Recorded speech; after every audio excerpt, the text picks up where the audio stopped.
Muy buenas a todos y bienvenidos a esto que es Mates con el Profe. En el video de hoy vamos a ver algunas de las aplicaciones de la estructura para, como son los contadores y los acumuladores, en PSInt. Así que, armate un mate, que empezamos. Muy buenas y bienvenidos a este nuevo video en la serie de Introducción a la Programación desde cero, utilizando PSInt. En el último video vimos la estructura para, que nos permitía repetir una serie de instrucciones una cantidad determinada de veces, conocida por el usuario o ingresada a mano, pero una cantidad determinada de veces. Dentro de esas repeticiones muchas veces nos vamos a encontrar con que queremos realizar distintas cosas en esa repetición. Dos de las aplicaciones más comunes son los contadores y los acumuladores o sumadores. Veamos qué son. Por un lado, los contadores son variables que se utilizan para contar justamente la cantidad de veces que se realiza una operación o que se cumple una condición. ¿Cómo se hace? De esta manera. Es decir, por ejemplo, nosotros decimos, queremos ver cuántas veces, una nota ingresada fue mayor a 6. Entonces, ¿qué decimos? Cantidad de veces antes de ingresar ninguna nota es igual a 0. Y cada vez, por ejemplo, que yo ingreso una nota, leer, por ejemplo, nota, ¿qué digo? Si esa nota es mayor a 6, ¿qué quiero hacer? Contar la cantidad de veces. Entonces, cada vez que esa nota sea mayor a 6, lo que voy a hacer es que esa cantidad va a ser igual a lo que valía esa cantidad más 1.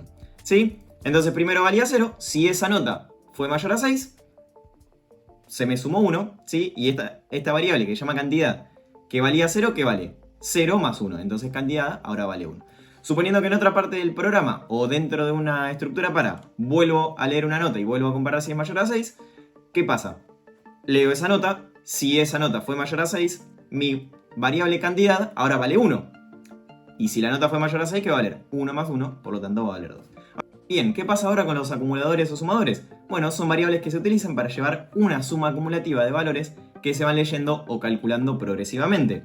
Por ejemplo, si yo quiero ir sumando valores, voy a tener esos valores acumulados en una variable suma que voy a ir guardando esa suma más otra cantidad que voy a ir leyendo o calculando.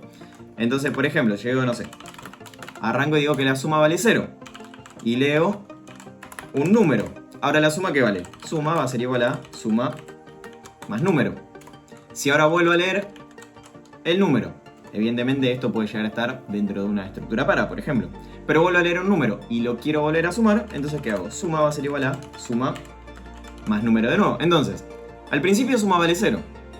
Ingreso un número, por ejemplo el 10, y suma que vale lo que valía suma, que vale 0, más el número, que vale 10. Entonces ahora en la variable suma tengo el número 10. Leo un nuevo número, por ejemplo el 5, y en la variable suma que voy a tener lo que valía antes la variable suma, que valía 10, más lo que vale el número, que vale 5. Entonces al final la variable suma vale 15, que es la suma acumulativa de las cosas que fui guardando. Veamos unos ejemplos. Como dijimos entonces, los contadores son variables que se utilizan para contar la cantidad de veces que pasa algo, ¿sí? Que se realiza una operación o que se da una condición. Entonces en este primer ejemplo queremos que el usuario ingrese 10 números y mostrar cuántos fueron pares. Entonces, ¿qué podemos hacer? Bueno, un mensajito, ingrese 10 números, ¿sí? Por ejemplo. ¿Y qué vamos a hacer? Queremos ingresar 10 números y para cada uno de esos números queremos verificar si ese número ingresado fue par. Para lo cual, o repetimos 10 veces una parte del programa, o como vimos en la última clase, lo que vamos a hacer es utilizar la estructura para. ¿Qué vamos a tener? La variable de control i, que va a empezar valiendo 1 y va a ir hasta 10 veces. Acá podemos agregar con paso 1 hacer, o esta parte puede estar o no estar.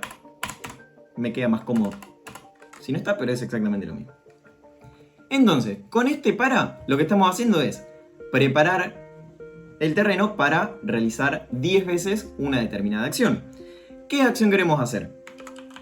Fíjense, 10 veces que queremos leer un número, que es el que va a ingresar el usuario. ¿Y qué queremos? Verificar si ese número es par o no es par. Para lo cual vamos a usar la estructura así.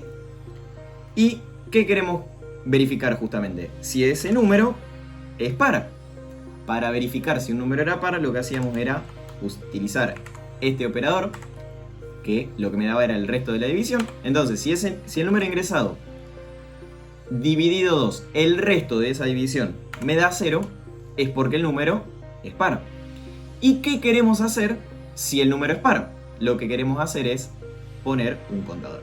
Para lo cual, al principio de nuestro programa vamos a crear nuestra variable contador, que le podemos poner el nombre que nosotros querramos, por ejemplo contador, y lo vamos a inicializar en 0. ¿Y qué pasa? Si el número ingresado por el usuario es par, lo que queremos hacer es que el contador sea igual a lo que valía el contador más 1. ¿Sí? Entonces la primera vez que se ingresa un número par, el contador valía 0 y le vamos a sumar 1, entonces ahora la variable contador vale 1. Después cuando ingreso un nuevo número par, la variable valía 1, después va a valer 1 más 1, entonces 2. Y cada vez que el número ingresado es par, se va a aumentar 1. ¿Qué queremos hacer? Por último, antes de terminar, queremos mostrar cuántos números fueron pares. Para eso, después del para, después de ingresar los 10 números, lo que vamos a hacer es mandar un mensajito que diga fueron pares. ¿Y dónde tenemos almacenada nuestra cantidad de números pares? En la variable contador. Entonces fueron pares, lo que sea que diga que valga la variable contador, esa cantidad de números. Vamos a ver cómo funciona esto. Bien, cuando ponemos play entonces nos aparece el mensaje ingrese 10 números. ¿Qué números vamos a ingresar? ¿Qué sé yo? No sé, cualquier número.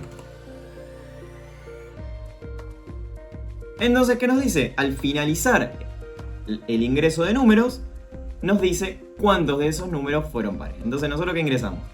Un par, 2 pares, 3 pares. Entonces, al final nos dijo que fueron pares 3 de esos 10 números ingresados.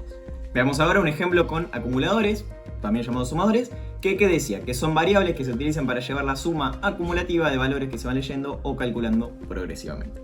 Y como ejemplo, ¿qué queremos? Que el usuario ingrese 10 números y al final mostrar la suma de todos esos 10 números. Para lo cual, ¿qué vamos a tener? Primero vamos a poner un mensajito, ingrese 10 números, y después ¿qué vamos a hacer? De nuevo, como queremos repetir 10 veces algo, que en este caso va a ser ingresar 10 números e ir sumándolos, lo que vamos a usar es un para, que va a ingresar desde 1 hasta 10, ¿sí? Para repetir 10 veces. ¿Qué queremos repetir? Por un lado, leer un número, y por otro lado, queremos acumular o sumar esos números ingresados, para lo cual, al principio de nuestro programa vamos a definir una variable, por ejemplo la variable suma, que en un primer momento vale 0, y después cada vez que leemos un número queremos decir que la variable suma a qué va a ser igual a lo que valía antes la variable suma más el número ingresado. Con lo cual, cuando ingreso mi primer número, por ejemplo el 5, ¿qué voy a tener? Que suma vale 0 más 5. Entonces en la variable suma ahora voy a tener el número 5. Ingreso un nuevo número, por ejemplo el 2. ¿Y qué va a valer la variable suma? Lo que valía la variable suma, que vale 5, más el 2. Entonces ahora suma vale 7. Y así sucesivamente voy a ir acumulando los números que voy ingresando. ¿A lo último que quiero hacer? Bueno, a lo último quiero mostrar la suma, con lo cual, al finalizar el para, es decir, una vez que terminé de ingresar los 10 números, quiero decir la suma total es, por ejemplo, y mostrar lo que sea que valga la variable suma. Vamos a ver cómo funciona. Bien, entonces al poner play nos dice que ingresemos 10 números. Entonces, ¿qué número? Bueno, cualquiera, el 3. Y bueno, nos dice que la suma total de todos estos números es igual a 45. No me voy a poner a hacer la suma a mano, pero la verdad que yo, no sé ustedes, pero yo le creo. Y si no le creen, lo hacen a mano o en la calculadora y me lo dejan saber en los comentarios. Con esto vamos a dejar el video por acá, donde ya vimos cómo se usan y algunos ejemplos básicos de contadores y sumadores. Así que si ya estás acá, te invito a darle un me gusta y te invito a suscribirte porque vamos a estar haciendo un ejercicio más en otro video con un ejercicio integrador que use contadores y sumadores en una aplicación real. Así que te invito a darle un me gusta y te invito a suscribirte para no perderte ese ni ninguno de los videos y para más contenido en programación, matemática, ciencia y tecnología. Adiós.